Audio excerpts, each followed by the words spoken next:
ഒരുപാട് നിഗൂഢതകൾ ഉള്ള ഒരു സംഘമാണ് ഇലുമിനാറ്റി. ആഗോളതലത്തിൽ പരസ്യമായും രഹസ്യമായും ഒക്കെ ചർച്ച ചെയ്യപ്പെടുന്ന ഇവരെ ഭൂരിപക്ഷം ആൾക്കാരും ഇപ്പോൾ അംഗീകരിക്കുന്നുമുണ്ട്. മിക്ക രാജ്യങ്ങളുടെയും ഗവൺമെന്റുകൾ, ബാങ്കർമാർ, ഇൻഫ്ലുവൻസേഴ്സ്, സമൂഹത്തിൽ ഉന്നതിയിൽ നിൽക്കുന്നവർ, കോർപ്പറേറ്റുകൾ ഇവരൊക്കെ ഇലുമിനാറ്റിയുടെ ഭാഗമാണെന്ന് പറയപ്പെടുന്നു. ലോകപ്രശസ്തരായ പല ശാസ്ത്രജ്ഞന്മാരും ഈ സംഘടനയുടെ ഭാഗമാണ് അല്ലെങ്കിൽ ഇവിടെ സഹായം തേടിയവരാണ്. ഭാഗം 1. ഇലുമിനാറ്റി എന്ന പേര്. അതിന്റെ സ്ഥാപകനായ ആദം തന്നെയാണ് ഇലുമിനാറ്റി എന്ന പേരുണ്ടാകാൻ കാരണം. ഇലുമിനെയർ എന്ന ലാറ്റിൻ പദത്തിൽ നിന്നാണ് ഇലുമിനാറ്റി എന്ന ഇംഗ്ലീഷ് വാക്കുണ്ടായത്. ഇത് പ്രകാശിപ്പിക്കുക എന്ന അർത്ഥത്തിനോട് ചേർന്ന് കിടക്കുന്നു.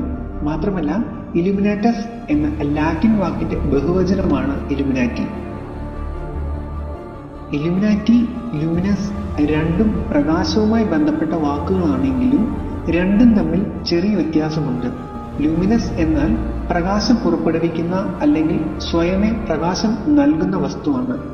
ഇലുമിനേറ്റഡ് എന്നാൽ പ്രകാശം നൽകപ്പെടുന്ന അല്ലെങ്കിൽ മറ്റുള്ളവ കാരണം പ്രകാശിപ്പിക്കപ്പെടുന്നതാണ്.